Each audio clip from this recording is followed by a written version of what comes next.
अब इसके बाद ये सवाल किया जा रहा है कि क्या पाकिस्तान डिफ़ॉल्ट के ख़तरे से बाहर आ गया है। लेकिन पाकिस्तान तहरीक-ए-इंसाफ हुकूमत के तीसरे साल में कुछ बेहतरी भी आई थी, जिसमें हमारी एक्सपोर्ट्स बढ़ी थी, जिसमें हमारी रेमिटेंसेस बढ़ गई थी, फॉरेन डायरेक्ट इन्वेस्टमेंट आना शुरू हो गई थी। तो ये है, लेकिन इसमें हुकूमत ये बताने की कोशिश कर रही है और मवाजना कर रही है अपने 2014-2018 के टेन्योर से। तो अच्छी बात तो ये है कि हुकूमत अच्छा तो ये हो कि अब जो कर रही है इकोनॉमिक डोमेन में, इकोनॉमिक फील्ड में, उसका कंपैरिजन पाकिस्तान तहरीक इंसाफ के हालिया चंद सालों के साथ, चंद महीनों के साथ करें तो बहुत। अस्सलाम वालेकुम मेरे सादा से पाकिस्तानियों, मेरा नाम रेहान तारिक है और आप मेरा यूट्यूब चैनल और फेसबुक पेज देख रहे हैं। वज़ीर आज़म पाकिस्तान और वज़ीर ख़ारजा पाकिस्तान समेत पाकिस्तान का एक आला सतही वफ़द इस वक्त जिनेवा में मौजूद है और जिनेवा में एक डोनर्स कॉन्फ्रेंस का इनेकाद किया गया। पाकिस्तान में सैलाब मुतासरीन की रिहैबिलिटेशन और रिकन्स्ट्रक्शन रीबिल्डिंग फ्रेमवर्क के लिए जो बैरून ममालिक हैं उनसे इमदाद की अपील की गई थी और पाकिस्तानी तखमीने के मुताबिक पाकिस्तान को रीबिल्डिंग और रिकन्स्ट्रक्शन के लिए तकरीबन 16.3 बिलियन डॉलर्स दरकार है, जिसे पाकिस्तान ये कह रहा था कि अगर हमें इसका निस्फ यानी 8 बिलियन डॉलर्स मिल जाएं तो बाकी 8 बिलियन यानी रिमेनिंग 8 बिलियन डॉलर्स जो हैं वो हम खुद अचीव कर लेंगे और इस तरह से जो रीबिल्डिंग, रिहैबिलिटेशन, रिकन्स्ट्रक्शन जो फ्रेमवर्क है वो मुकम्मल हो पाएगा। पाकिस्तानी तवक्कुआत से बढ़कर जो प्लेजेस आए हैं वो तकरीबन 10.5 अरब डॉलर्स के प्लेजेस हैं जो डिफरेंट ऑर्गेनाइजेशंस और डिफरेंट कंट्रीज़ ने किए हैं। उसमें सबसे ज़्यादा जो रकम है वो कमिट की है इस्लामिक डेवलपमेंट बैंक ने, विच इज़ 4.2 बिलियन डॉलर्स, जो एक बड़ी हेफ्टी अमाउंट है। जो सेकंड बिगेस्ट प्लेज है वो है वर्ल्ड बैंक की तरफ से जो 2 बिलियन डॉलर्स का है। तीसरा एशियन डेवलपमेंट बैंक का है विच इज़ 1.5 बिलियन डॉलर्स। उसके बाद एशियन इंफ्रास्ट्रक्चर इन्वेस्टमेंट बैंक है जो 1 बिलियन डॉलर्स की बात कर रहा है। सऊदी अरेबिया की तरफ से 1 बिलियन डॉलर्स।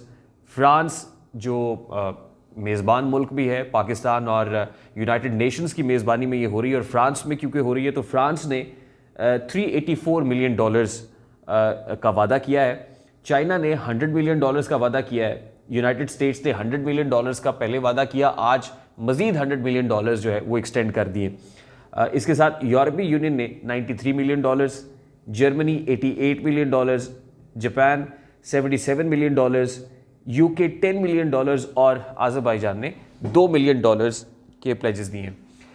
तो इसके साथ ये टोटल अमाउंट जो है तकरीबन 10.5 बिलियन डॉलर्स की बनती है, जिसमें इस्लामिक डेवलपमेंट बैंक की अमाउंट सबसे ज़्यादा है विच इज़ 4.2 बिलियन डॉलर्स।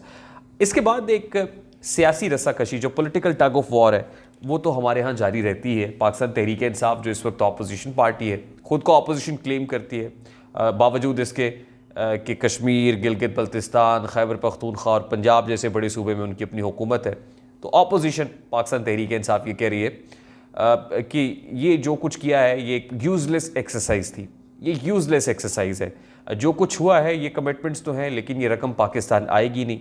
फिर गुज़श्ता रोज़ तो फवाद चौधरी साहब ने यह भी कहा कि अगर सब कुछ ऑनलाइन होना था, पार्टिसिपेशन नहीं थी, फिज़िकली कंट्रीज़ वहाँ नहीं आ रहे थे, तो फिर आप वहाँ क्यों गए, इतनी ख़तीर रकम इस दौरे के ऊपर क्यों खर्च की गई।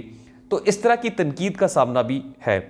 लेकिन मेरी दानिश में पाकिस्तान को डिप्लोमेटिकली यानी जो ख़ारजा का महाज है उसके ऊपर बहुत बड़ी कामयाबी नसीब हुई है। ना सिर्फ इसलिए कि मुख्तलिफ ममालिक के साथ पाकिस्तान इंगेज कर रहा है, बल्कि क्लाइमेट चेंज के फ्रंट के ऊपर पाकिस्तान आलमी दुनिया को ये रियलाइज़ कराने में कामयाब हुआ है कि पाकिस्तान के साथ जो माहौलियाती नाइंसाफ़ी है वो बढ़ती गई है। और फिर UN secretary general Antonio Guterres उसकी तरफ से एक बहुत बड़ी एफर्ट की गई जब वो पाकिस्तान आए। पाकिस्तान में जो सैलाब मुतासरा इलाके हैं वहाँ का दौरा किया और फिर यूएन और पाकिस्तान ने मिलकर एक जॉइंटली इसको होस्ट किया और उसमें डिफरेंट कंट्रीज़ को मदऊ किया, जिसमें तकरीबन 40 के करीब ममालिक और उसके अलावा प्राइवेट बैंक्स और प्राइवेट ऑर्गेनाइजेशंस, प्राइवेट डोनर्स जो हैं वो भी इसमें मौजूद थे। तो मेरी दानिश में पाकिस्तान की एक बहुत बड़ी कामयाबी है। अब इसके बाद ये सवाल किया जा रहा है कि क्या पाकिस्तान डिफ़ॉल्ट के ख़तरे से बाहर आ गया है। वैसे तो ये रकम जो पाकिस्तान को मिलेगी अभी, क्योंकि ये प्लेजेस हैं और इसका तकाबली जायज़ा इमरान खान साहब के उस टैलेथॉन से भी किया जा रहा है जो डिफरेंट टैलेथॉन्स के अंदर इमरान खान साहब ने तकरीबन 15 अरब रुपए रेज़ किए थे। वो तो खैर नहीं पहुंच सके, और अमूमन इस तरह की टेलीथॉन्स के अंदर और इस तरह की कोशिशों और काविशों में जो प्लेजेस आ जाते हैं वो मुकम्मल तौर पर ट्रांसलेट नहीं भी होते, अकाउंट में ट्रांसफ़र नहीं भी होती रकम।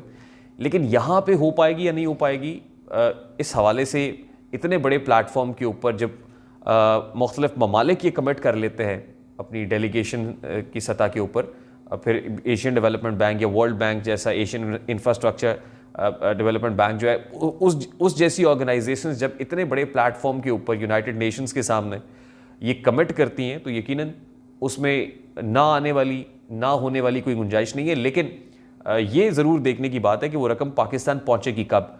तकरीबन 3 से 7 साल का अरसा बताया जा रहा है कि जिसमें ये रकम एक फ्रेमवर्क के तहत, यानी अपनी NGOs के तहत या शराकतदारों के तहत वो ये रकम पाकिस्तान को देंगे। यकीनन बराह रास्त पाकिस्तानी बैंक्स के अंदर ये रकम आती है या नहीं आती है, इसके ऊपर एक क्वेश्चन मार्क ज़रूर है, क्योंकि ये मशरूत है ऑडिट के साथ, इस यकीन दहानी के साथ कि जो रकम पाकिस्तान को दी जाएगी इसके अंदर कोई खुर्द बुर्द नहीं होगी, इसमें कोई करप्शन नहीं होगी, इसमें कोई गबन नहीं होगी, कोई हैंगी पैंगी नहीं होगी। तो ये तो प्रीमियर ऑफ द कंट्री भी यकीन दहानी करा चुके हैं अपने खिताब के अंदर जो उन्होंने डोनर से किया कि हम ये मेक श्योर करेंगे कि इसका प्रॉपर थर्ड पार्टी ऑडिट हो और इसमें जो ट्रांसपेरेंसी है उसको यकीनी बनाया जा सके। अच्छा, ये तो है जिनेवा के फ्रंट के ऊपर, विच इटसेल्फ मेरा ख्याल है कि is a success to celebrate.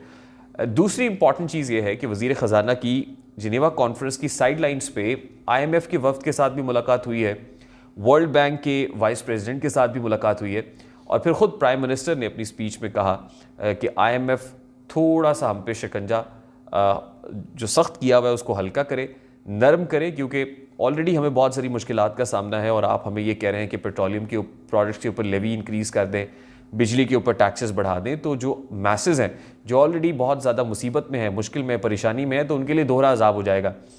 अब IMF अभी तक कोई हाथ पकड़ाने के लिए तैयार नहीं है, लेकिन एक हौसला अफजा बात यह है कि ब्लूमबर्ग की तरफ से एक रिपोर्ट आई है जिसमें ब्लूमबर्ग ये कह रहा है कि पाकिस्तान पर जो डिफ़ॉल्ट का ख़तरा मंडला रहा है वो तकरीबन आने वाले 6 महीने के अंदर वो Pakistan will like come out from that danger, उस ख़तरे से हम निकल जाएंगे आसानी से। वो क्यों कह रहा है वो भी मैं आपके सामने रखता हूँ। लेकिन जो पाकिस्तान की इकनॉमिक ट्रबल है, जो माशी मुश्किलात हैं, मुसीबतें हैं, वो कम होने की नहीं है। इस वक्त जो हमारे फॉरेन एक्सचेंज रिजर्व्स हैं, ज़र मुबादला के ज़खायर हैं, वो 4.6 बिलियन डॉलर्स हैं। अभी गुज़श्ता हफ्ते तक वो 5.6 बिलियन डॉलर्स थे। अब 1 बिलियन डॉलर एकदम से ओवर द वीकेंड निकल गया। वो इसलिए निकला कि हमने बॉन्ड्स की जो पेमेंट है वो करनी थी, तो बॉन्ड की पेमेंट के अंदर 1 बिलियन डॉलर गया, जिसके बाद अब 4.6 बिलियन डॉलर। उससे पहले भी हमने कुछ बॉन्ड्स की पेमेंट की है और हमारे रिजर्व्स क्योंकि बढ़ नहीं रहे हैं, इन पेमेंट्स की मद में वो कम होते जा रहे हैं। तो इस वक्त 4.6 बिलियन डॉलर्स होना यानी बमुश्किल 1 महीने की इंपोर्ट के पैसे हमारे पास हैं। बमुश्किल 1 महीना भी क्या, आप समझ लीजिए 2-3 हफ्तों की इंपोर्ट के पैसे हमारे पास बचे हुए हैं, जो एक अलार्मिंग सिचुएशन है। और फिर बात यह है कि ये जो बॉन्ड रीपेमेंट्स है ये करने के लिए भी जो ख़ासतौर पे एक्सटर्नल डेट पेमेंट्स का तो वॉल्यूम बहुत बड़ा है, लेकिन ये जो बॉन्ड रीपेमेंट्स है ये करने के लिए भी हमारे पास को मार्च तक के पैसे होंगे, मार्च तक। तो मार्च के बाद यानी अप्रैल में हम क्या करेंगे, उस महीने में हम क्या करेंगे, ये एक बहुत बड़ा सवालिया निशान है। क्योंकि ये बताया जा रहा है कि जो IMF का 9th और 10th रिव्यू है अब वो कंबाइन हो जाएगा। यानी 9th रिव्यू जो अब मुकम्मल होना था, जिसमें ऑलरेडी बहुत सारे डिलेज आ गए हैं, पाकिस्तान से कुछ स्टैट्स मांगे थे IMF ने, लेकिन पाकिस्तान डिलीवर नहीं कर सका, ये तखमीना नहीं बता सका कि जो आपका फिस्कल डेफिसिट है कितना होगा, आपके जो रेवेन्यूज़ हैं जो 800 बिलियन रेज करने की बात IMF कर रहा था, आप वो कमिटमेंट अभी तक उनको नहीं दे पाए हैं, आप उनकी कंडीशंस को अभी तक मीट नहीं कर पाए। तो इसलिए 9th और 10th रिव्यू अब क्लब होता हुआ दिखाई दे रहा है, और हमारे वज़ीर ख़जाना भी ये कह चुके हैं कि 9th और 10th रिव्यू में इकट्ठा होगा। अगर ये इकट्ठा होगा तो जो रकम है 1.2 बिलियन डॉलर्स की वो जून में पहुंच पाएगी। और शायद यही वजह है कि ब्लूमबर्ग को ये लग रहा है कि अगले 6 महीने में यानी जून तक जब वो रकम पाकिस्तान पहुंच जाएगी तो पाकिस्तान डिफ़ॉल्ट के ख़तरे से बाहर आ जाएगा। अब 1.2 बिलियन डॉलर्स अगर पाकिस्तान को मिल जाते हैं तो उसके बाद जो मज़ीद 5 बिलियन डॉलर्स हैं जो दोस्त ममालिक की तरफ से हैं, इंटरनेशनल क्रेडिटर्स की तरफ से हैं, वो पाकिस्तान आने की सबील हो जाएगी। फिर वर्ल्ड बैंक के 1.7 बिलियन डॉलर्स हैं वो भी हमें मिल जाएंगे। लेकिन गुज़श्ता रात एक बड़ी हौसला अफजा ख़बर आई है और जो पाकिस्तान के लिए बड़ी खुशाइंद है, वो ये है कि chief of the army staff general Asim Munir के मोहम्मद बिन सलमान से मुलाकात के बाद मोहम्मद बिन सलमान ने ये कहा है कि एक स्टडी कंडक्ट की जाए कि किस तरह जो ऑलरेडी सऊदी अरेबिया के $3 बिलियन के डिपॉजिट्स हैं उनको $5 बिलियन कर दिया जाए, यानी $3 बिलियन से बढ़ा के हम उसको $5 बिलियन कर दें। ना सिर्फ ये बल्कि उसके साथ $10 अरब की सरमायाकारी के हवाले से एक स्टडी कंडक्ट करने का उन्होंने कहा है। तो अगर सऊदी अरेबिया के साथ हमारे टाइज रीसोल्डर हो रहे हैं, क्योंकि हमें ये बताया गया कि सऊदी अरब से जो हमें तहफ़ मिले थे तोशा खाना के अंदर वो बेचे गए, और लास्ट जो रजीम थी, लास्ट गवर्नमेंट पाकिस्तान तहरीक इंसाफ की, उसमें हमारे जो ताल्लुकात हैं बरादर इस्लामी मुल्क के साथ उसको बड़ी ठेस पहुंची, धचका पहुंचा। मोहम्मद बिन सलमान बहुत नाराज़ थे। तो शायद आसिम मुनीर साहब के वहाँ पहुँचने से, कुछ यकीन दहानियों से वो नाराज़ी कम हुई होगी। पाकिस्तान और सऊदी अरेबिया के माबैन खलीज तो नहीं कहना चाहिए, लेकिन जो एक रिफ्ट एक आ गई थी, दरार आ गई थी, वो खासी हद तक कम हुई होगी। और उसके बाद ही उन्होंने कहा है कि ठीक है, इनको आप पैसे दे दें, इनके रिजर्व्स भी कुछ बेहतर हों और पाकिस्तान में सरमायाकारी भी हो। $10 बिलियन अगर सरमायाकारी की मद में आ रहे हैं, अच्छी बात है। लोन नहीं आ रहा है, लोन आपको रीपे करना पड़ता है, उसकी सख्त कंडीशंस भी होती हैं। अगर सरमायाकारी होगी तो उससे पाकिस्तान में नौकरियों के मौके भी बढ़ेंगे, बिजनेसेस भी ओपन होंगे, जो लोग हैं, जो और ममालिक हैं, उनका एतमाद भी पाकिस्तान पर बढ़ेगा। तो ये चंद हौसला अफजा खबरें हैं। इसके ऊपर अब सियासत कोई करना चाहता है तो वो कर ले, लेकिन जो हकाइक है वो हमने आपके सामने रख दिए हैं। और जो सॉवरन डेट डिफ़ॉल्ट वाला जो फिनोमेना है, उसकी एक सिचुएशन में तो हम हमेशा से रहते हैं, लेकिन जैसे जैसे ये पैसे पाकिस्तान पहुंचेंगे तो वो जो सॉवरन डेट डिफ़ॉल्ट की का सा माहौल है, हम उससे भी इंशाल्लाह बाहर आ जाएंगे। तो उम्मीद है कि ये जो स्टैट्स हैं, इनकी रोशनी में आप ये डिटर्मिन कर पाए होंगे कि इस वक्त इकोनॉमिक फ्रंट के ऊपर हुकूमत कैसा परफॉर्म कर रही है और मज़ीद क्या पेचीदगियाँ हैं जिनका सामना हमें करना पड़ सकता है। लेकिन एक और इम्पॉर्टेंट चीज़ ये है कि आज के अखबारात के फ्रंट पेज के ऊपर ये ऐड मैं देख रहा हूँ जिसमें #नो योर इकॉनमी और रीबिल्डिंग पाकिस्तान लिखा हुआ है, और लिखा हुआ है जानिए पाकिस्तान के माशी जवाल का आगाज़ कब हुआ। और इसमें कुछ कंपैरिजन ड्रॉ किया हुआ है, और ये कंपैरिजन है पाकिस्तान मुस्लिम लीग नून की 2014 से 2018 तक के टेन्योर का और पाकिस्तान तहरीक इंसाफ की 2019 से 2022 तक के टेन्योर का।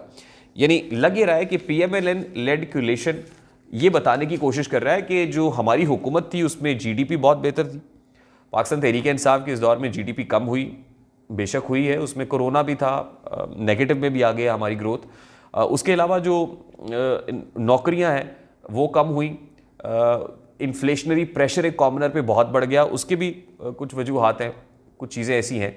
लेकिन पाकिस्तान तहरीक इंसाफ हुकूमत के तीसरे साल में कुछ बेहतरी भी आई थी, जिसमें हमारी एक्सपोर्ट्स बढ़ी थी, जिसमें हमारी रेमिटेंसेस बढ़ गई थी, फॉरेन डायरेक्ट इन्वेस्टमेंट आना शुरू हो गई थी।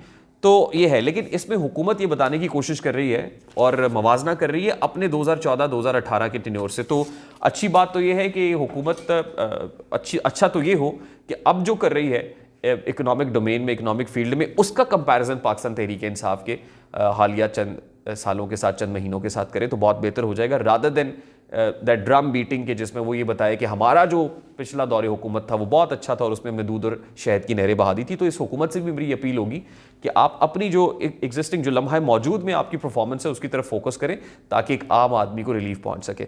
तो मुझे रेहान तारिक को इजाज़त दीजिए, अपना बहुत सारा ख्याल रखिएगा। अस्सलाम वालेकुम।